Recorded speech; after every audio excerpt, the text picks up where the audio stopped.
রাসূল সাল্লাল্লাহু আলাইহি সাল্লাম নবুয়ত প্রাপ্তির পর প্রথম পর্যায়ে যারা ইসলাম গ্রহণ করেন তিনি তাদের একজন।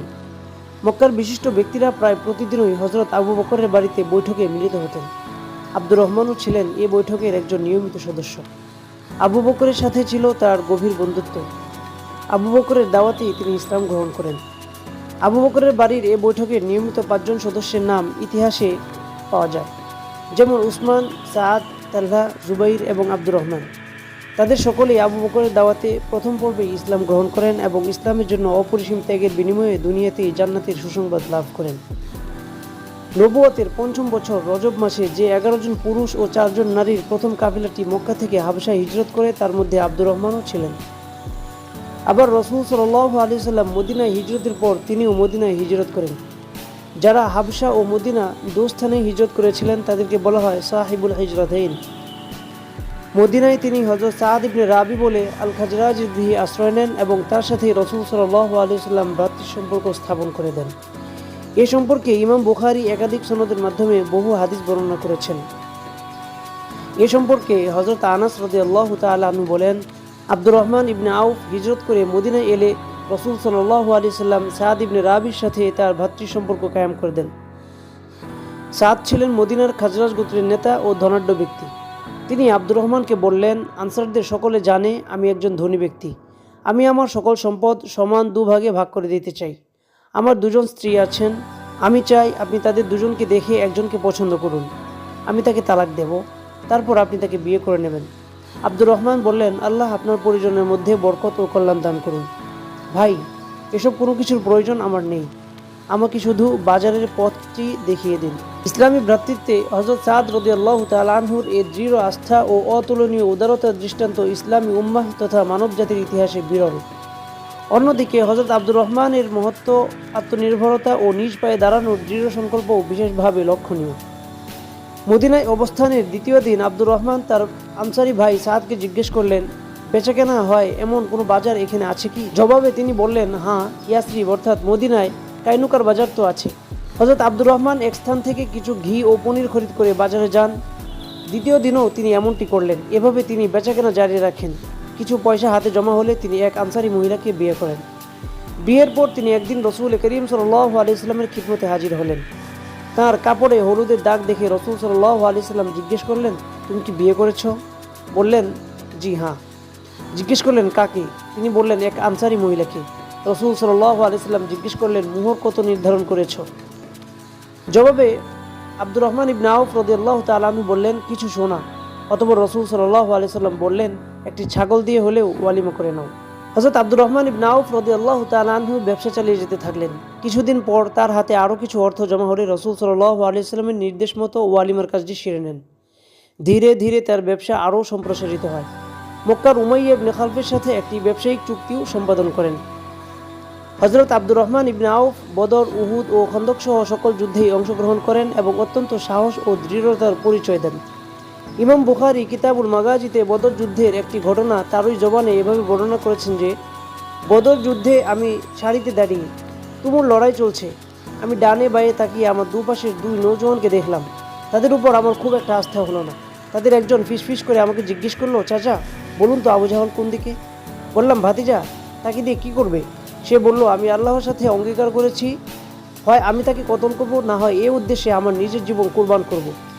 একই কথা ফিসফিস করে আমাকে বলল অন্যজন। আব্দুর রহমান বললেন, তাদের কথা শোনার পর আমার আনন্দ হলো এই ভেবে যে কত মহান 2 ব্যক্তির মাঝখানেই আমি দাঁড়িয়ে আছি। আমি ইশারা করে আবু জাহালকে দেখিয়ে দিলাম। অকস্মাৎ তারা দুজন একসাথে বাজ পাখির মতো আবু জাহেলের উপর ঝাঁপিয়ে পড়ে মুহূর্তের মধ্যে তাকে কতল করে। এ 2 নৌজওয়ান ছিল আফরার 2 পুত্র মুয়াজ ও মুয়াবিয়া। বদর যুদ্ধে আব্দুর রহমান পায়ে আঘাত পান। উহুদের যুদ্ধেও তিনি অংশগ্রহণ করেন। এ যুদ্ধেও তিনি অসম সাহসিকতা প্রদর্শন করেন। রাসূল সাল্লাল্লাহু আলাইহি সাল্লাম উহুদ পর্বতের এক কোণে আশ্রয় নিয়েছেন। উবাই ইবনে খালফ এগিয়ে এলো আল্লাহর রাসূলকে শহীদ করার উদ্দেশ্যে। আব্দুর রহমান তাকে জাহান্নামে পাঠাবার উদ্দেশ্যে অগ্রসর হলে রাসূল সাল্লাল্লাহু আলাইহি সাল্লাম তাকে বাধা দেন। অতঃপর রাসূল সাল্লাল্লাহু আলাইহি সাল্লাম নিজেই হারিস ইবনে সাম্মার নিকট থেকে বর্শা নিয়ে উবাই ইবনে খালফের গর্দানে ছুঁড়ে মারেন। সামান্য আহত হয়ে সে চেঁচাতে চেঁচাতে পালিয়ে যায় এবং মক্কার পথে সার্ফ নামক স্থানে নরক যাত্রা করে। ইবনে সাআদ তাবাকাতুল কুবরা গ্রন্থে উল্লেখ করেছেন, উহুদের যুদ্ধে আব্দুর রহমান অসীম সাহস ও বীরত্বের পরিচয় দেন। বালাজুরি তার ফুতুহুল বুলদান, ইবনে হাজার তার আল ইসাবা এবং ইবনে খালদুন তার তারিখে বর্ণনা করেছেন, এ যুদ্ধে তিনি সারা দেহে মোট 31টি আঘাত পান। ষষ্ঠ হিজরির শাবান মাসে রসুল সাল্লাল্লাহু আলাইহি সাল্লাম মদিনা থেকে প্রায় 300 মাইল উত্তরে রুমাতুল জান্দালে একটি অভিযান পরিচালনার সিদ্ধান্ত নিলেন। এ বাহিনীর পরিচালনার দায়িত্ব দেন আব্দুর রহমান ইবনে আউফ রাদিয়াল্লাহু তাআলা আনহুকে।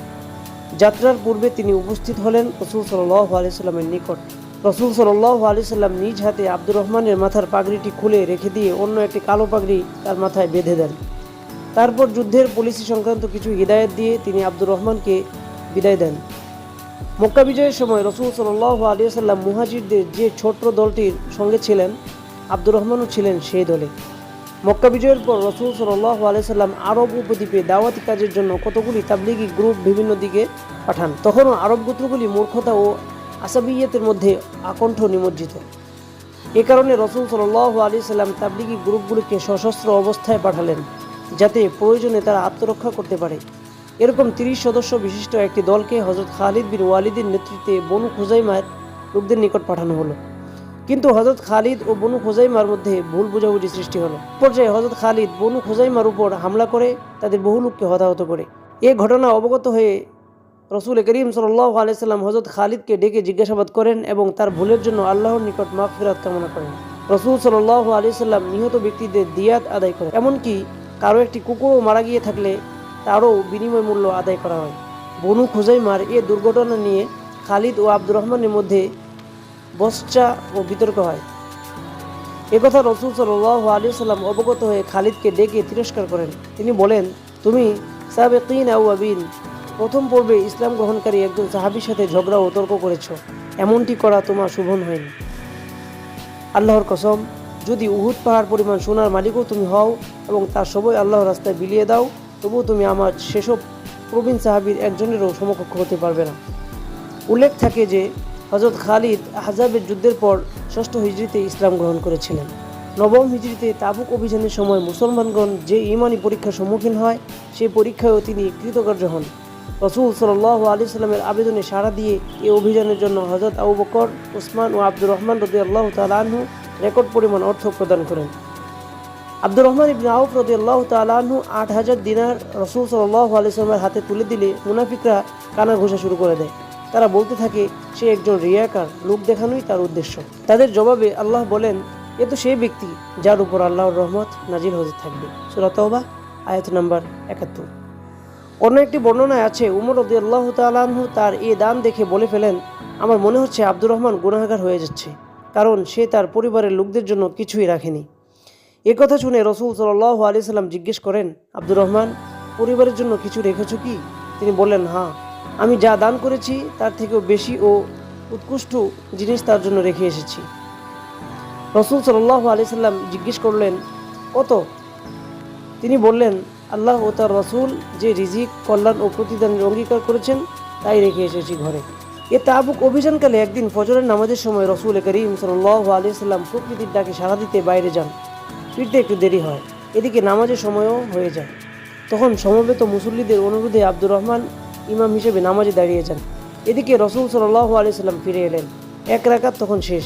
আব্দুর রহমান রসুল সাল্লাল্লাহু আলাইহি সাল্লামের উপস্থিতি অনুভব করে পেছন দিকে সরে আসার চেষ্টা করেন। রসুল সাল্লাল্লাহু আলাইহি সাল্লাম তাকে নিজের স্থানে থাকার জন্য হাত ইশারা করেন। অতঃপর অবশিষ্ট দ্বিতীয় রাকাতটিও তিনি শেষ করেন এবং রসুল সাল্লাল্লাহু আলাইহি সাল্লাম তার পেছনে ইক্তিদা করেন। ইমাম মুসলিম ও আবু দাউদ তাদের সহিহ গ্রন্থদ্বয়ে এ সম্পর্কিত হাদিস বর্ণনা করেছেন।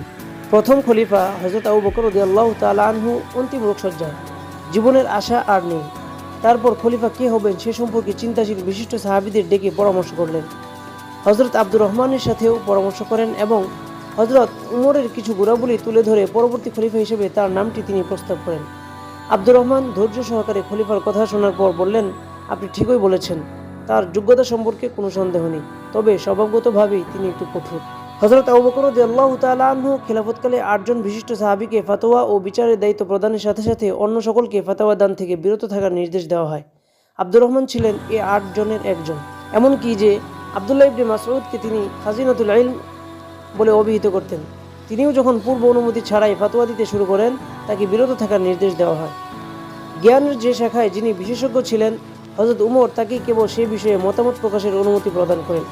এ সম্পর্কে সিরিয়া সফরকালে জাবিয়া নামক স্থানে এক বক্তৃতায় বলেন, যারা কোরআন বুঝতে চায় তারা উবাই ইবনে কাব, যারা ফারায়েজ সম্পর্কে জানতে চায় তারা যায়েদ বিন সাবিত, এবং যারা ফিকাহ সংক্রান্ত বিষয়ে অবগত হতে চায় তারা মুয়াজ বিন জাবাল ও আব্দুর রহমান ইবনে আউফের সাথে যেন সম্পর্ক গড়ে তোলে। খলিফা হযরত উমর রাদিয়াল্লাহু তাআলা আনহু হযরত আব্দুর রহমান ইবনে আউফ রাদিয়াল্লাহু তাআলা আনহুকে বিশেষ উপদেষ্টার মর্যাদা দেন। রাতে তিনি যখন ঘুরে ঘুরে নগরের মানুষের অবস্থা সম্পর্কে খোঁজ খবর নিতেন, অনেক সময় সঙ্গে নিতেন হযরত আব্দুর রহমান ইবনে আউফ রাদিয়াল্লাহু তাআলা আনহুকে এবং নানা বিষয়ে তার সাথে পরামর্শ করতেন। একদিন রাতে খলিফা উমর বের হলেন আব্দুর রহমানকে সঙ্গে নিয়ে নগর পরিভ্রমণে। দূর থেকে তারা লক্ষ্য করলেন একটি বাড়িতে আলো। কাছে গিয়ে দেখলেন বাড়ির দরজা জানালা সব বন্ধ, কিন্তু ভেতর থেকে কিছু লোকের উচ্চকণ্ঠ ভেসে আসছে। খলিফা উমর আব্দুর রহমানকে জিজ্ঞেস করলেন, আপনি ভেতর থেকে আসা আওয়াজ শুনতে পাচ্ছেন? জবাবে আব্দুর রহমান বললেন, জি হ্যাঁ, শুনতে পাচ্ছি। খলিফা বললেন, কি বলছে তা কি বুঝতে পারছেন? জবাবে আব্দুর রহমান বললেন, সমবেত কণ্ঠের আওয়াজ, কেবল শোরগোল শোনা যাচ্ছে, কি বলছে তা বোঝা যাচ্ছে না। খলিফা বললেন, আপনি কি জানেন বাড়িটি কার? জবাবে আব্দুর রহমান বললেন, বাড়িটি তো রাবিয়া ইবনে উমাইয়ার। উমর রাদিয়াল্লাহু তাআলা আনহু বললেন, সম্ভবত তারা মদ পান করে মাতলামি করছে, আপনার কি মনে হয়? আব্দুর রহমান বললেন, আল্লাহ আমাদেরকে গুপ্তচর বৃত্তি থেকে নিষেধ করেছেন। তিনি বলেছেন, ওয়ালা তাজাসসু, গুপ্তচর বৃত্তি করো না, এবং ওয়ালা তাকফু মা লাইসা লাকা বিহি ইলম, যে বিষয়ে তোমার জ্ঞান নেই তার অনুসরণ করো না। একথা শুনে ওমর রাদিয়াল্লাহু তাআলা আনহু বললেন, আপনি ঠিক বলেছেন এবং যথাসময়ে স্মরণ করিয়ে দিয়েছেন। এই বলে তিনি আব্দুর রহমানকে সঙ্গে নিয়ে সামনে অগ্রসর হন। হযরত আব্দুর রহমান এই ক্ষেত্রে যে আয়াত দুটি আমিরুল মুমিনিনকে স্মরণ করে দেন তা হচ্ছে মুসলিম সমাজ জীবনে ব্যক্তির বুনিয়াদী অধিকারের প্রাণস্বরূপ। 16 হিজরি সনে ইরাক বিজয়ের ফলে ইরাকে কিসরা শাহনশাহীর পতন হয় এবং ইয়ারমুকে যুদ্ধের পর সিরিয়া থেকে রোমের কাইসার সাম্রাজ্যের পতন ঘটে। খলিফা জিজিয়া ও খারাজ নির্ধারণের ব্যাপারে উদ্যোগী হন, কিন্তু এ ব্যাপারে তিনি সেনাপতি খালিদ বিন ওয়ালিদ, বিল্লাল ও আব্দুর রহমানের প্রবল প্রতিবাদের সম্মুখীন হন। অবশেষে মজলিসে শুরার ক্রমাগত বৈঠকে দীর্ঘ আলোচনার পর খলিফার মতামতই গৃহীত হয়। খলিফা হযরত উমর রাদিয়াল্লাহু তাআলা আনহু রাসূল সাল্লাল্লাহু আলাইহি সাল্লামের সাহাবীদের ভাতা নির্ধারণের ইচ্ছা করলেন। এই ইচ্ছা তিনি ব্যক্ত করলেন হযরত আব্দুর রহমান ইবনে আউফ রাদিয়াল্লাহু তাআলা আনহুর নিকটে। তিনি পরামর্শ দিলেন কুষ্ঠবিদ্যায় পারদর্শী 3 ব্যক্তি মাখজামা ইবনে নাউফিল, খাইবার ইবনে মাতয়াম এবং আকিল ইবনে আবু তালিবের উপর একটি তালিকা প্রণয়নের দায়িত্ব অর্পণের জন্য। তার পরামর্শ অনুযায়ী খলিফা তাদেরকে দায়িত্ব প্রদান করলেন। তারা তালিকা প্রণয়ন করে খলিফার নিকট পেশ করতে আমিরুল মুমিনিন ও আব্দুর রহমান দুজনেই তা পরীক্ষা করেন। হযরত উমর তালিকা দেখার পর বললেন, বর্তমান তালিকার ক্রমধারা পরিবর্তন করে আমার নিজের ও আমার গোত্রীয় অন্য লোকদের নাম রাসূল সাল্লাল্লাহু আলাইহি সাল্লামের সাথে বংশগত সম্পর্ক দিক দিয়ে যখন আসবে তখন লিখবে। হযরত আলী ও হযরত আব্দুর রহমান আপত্তি করে বললেন, আপনি আমিরুল মুমিনিন, তালিকার সূচনায় আপনার নাম দিয়েই হওয়া উচিত। তিনি বললেন, না, রাসূল সাল্লাল্লাহু আলাইহি সাল্লামের চাচা আব্বাস রাদিয়াল্লাহু তাআলা আনহু থেকে শুরু করো, তারপর আলী রাদিয়াল্লাহু তাআলা আনহুর নামটি লিখো। ভাতার পরিমাণ তিনি আব্দুর রহমানের সাথে পরামর্শ করেই নির্ধারণ করেন। তারপর তা মজলিসে শুরায় পেশ করেন। আজওয়াজ মুতাহহারাত অর্থাৎ রাসূল সাল্লাল্লাহু আলাইহি সাল্লামের সহধর্মিণীগণ বেশ আগে থেকে হজ পালনের ইচ্ছা প্রকাশ করছিলেন। 23 হিজরি সনে খলিফা উমর তাদের হজ আদায়ের ব্যবস্থা চূড়ান্ত করেন। তিনি নিজেও তাদের সফর সঙ্গী হন। তাদের সফর ব্যবস্থাপনার যাবতীয় দায়িত্ব হযরত আব্দুর রহমান ও হযরত উসমান রাদিয়াল্লাহু তাআলা আনহুর উপর অর্পণ করেন। সফরের সময় আব্দুর রহমান কাফিলার আগে এবং উসমান পেছনে সশস্ত্র অবস্থায় পাহারা দিয়ে চলতেন। কোনো ব্যক্তিকে তাদের উটের কাছে ঘেঁষতে দিতেন না।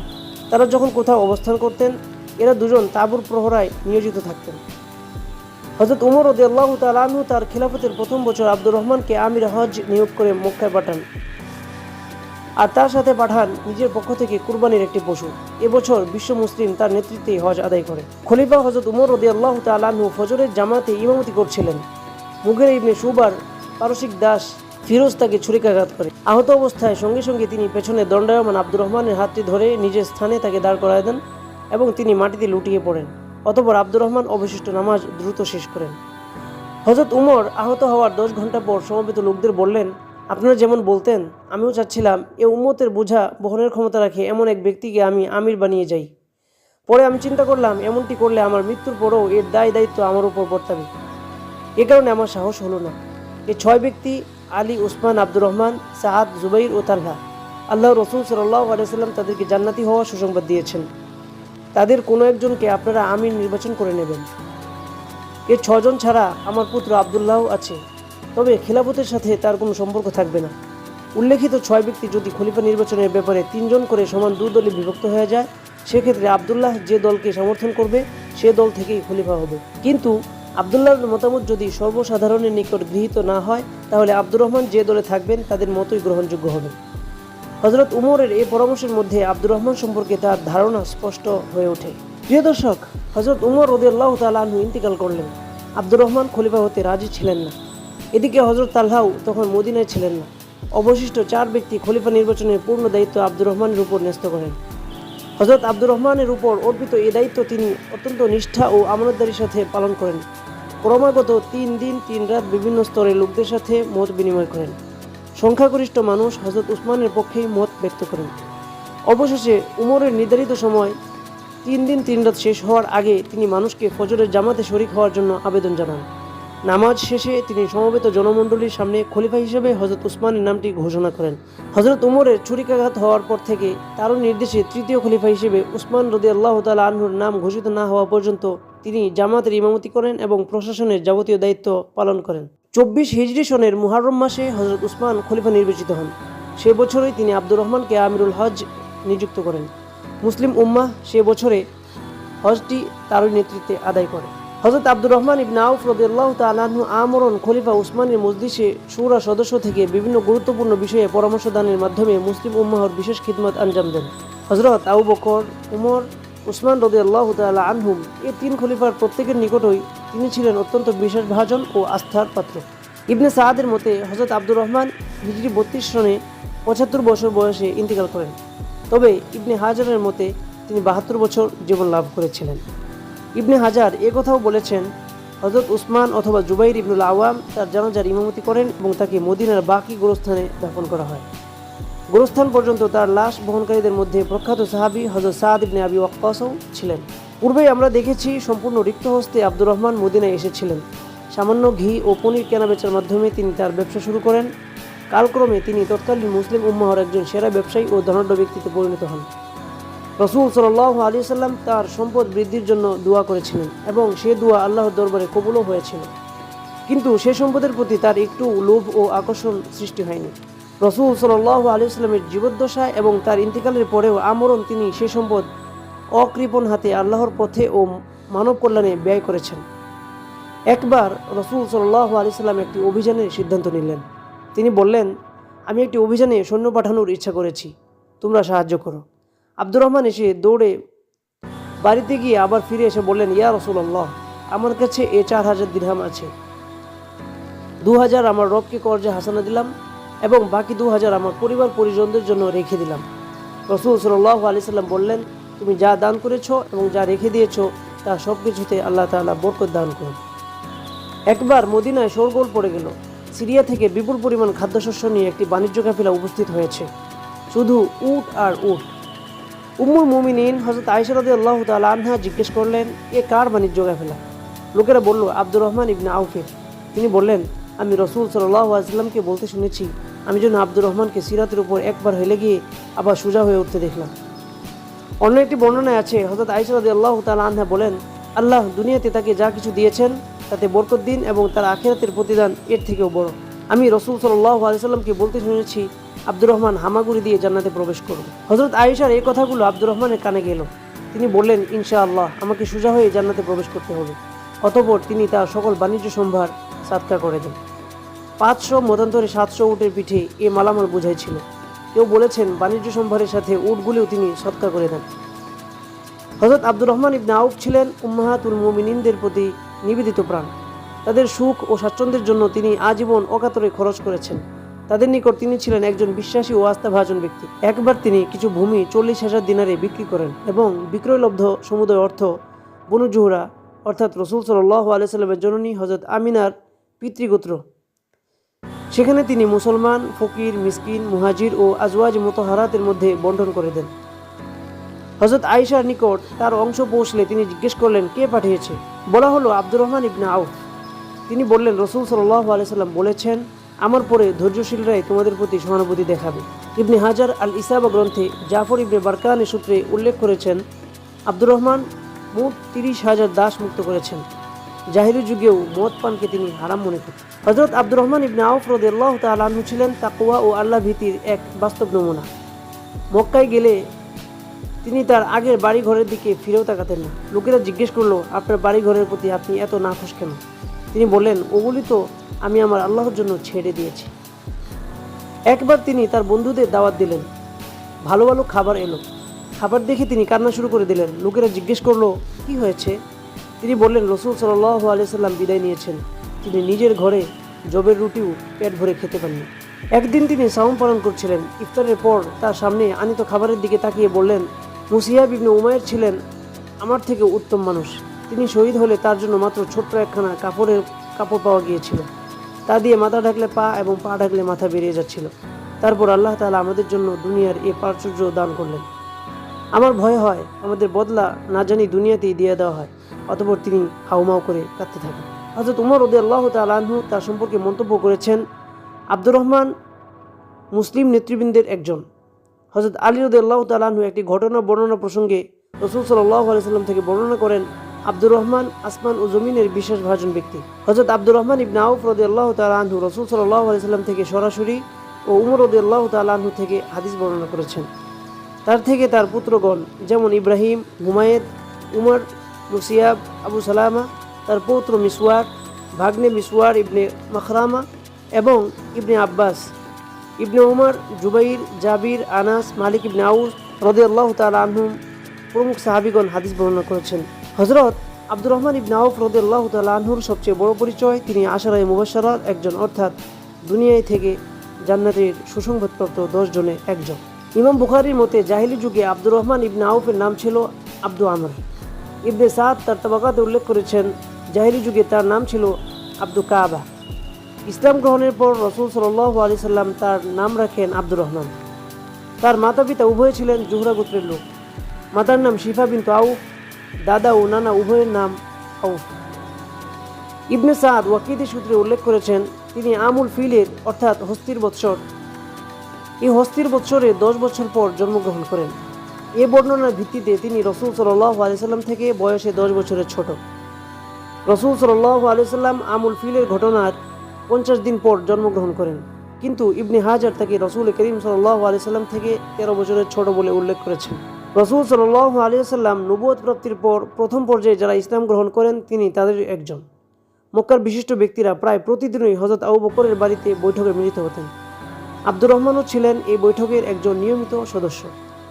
আবু বকরের সাথে ছিল তার গভীর বন্ধুত্ব।